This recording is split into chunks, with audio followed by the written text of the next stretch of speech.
Hi, and welcome to Dr. Mix. Today we will do something a little bit different. We will talk about the 10 golden rules that we always apply to our mixes here at Dr. Mix. We call them the 10 commandments, so hope you enjoy them. Number 1, do your gain staging.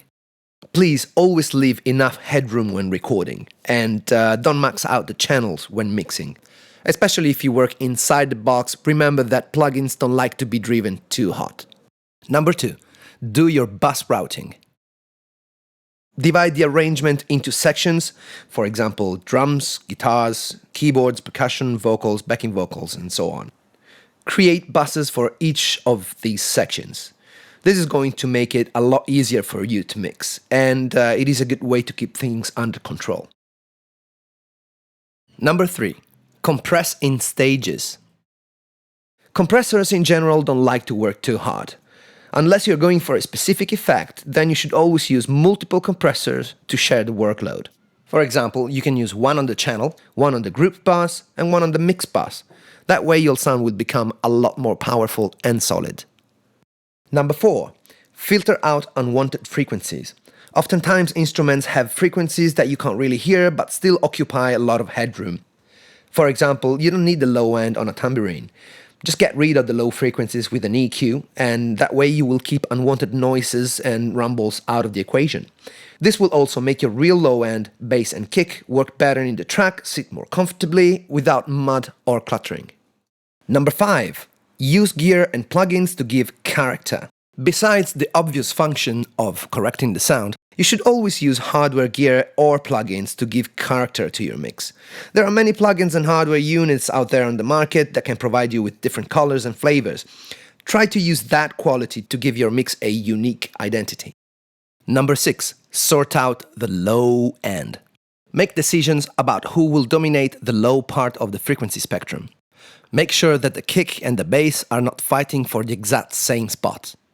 Do EQ adjustments, use sidechain compression if necessary, and try to compact the low end into mono. Number 7, do parallel compression. Normal compression is great, but it can compromise the natural dynamic movement of a sound. With parallel compression, you make a copy of the channel and compress only that. Then you blend the compressed channel back into the original sound. That way, you always keep it in focus without killing the original dynamic range. It's a great trick. Number 8, do your panning and spatializing. Try and give every sound its own place. Keep your important tracks such as kick, bass, snare, and vocals right in the middle, and pan everything else out of the way.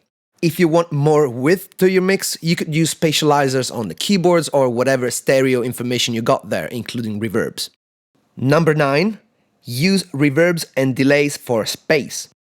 You want to create a sense of space in your mix.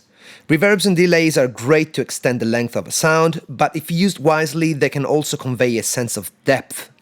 Try to be wise in using them, don't be too obvious. If you can barely hear them, then you're probably using them right. Finally, don't produce messy arrangements in the first place. Do not clutter your arrangements with tracks that are not really needed.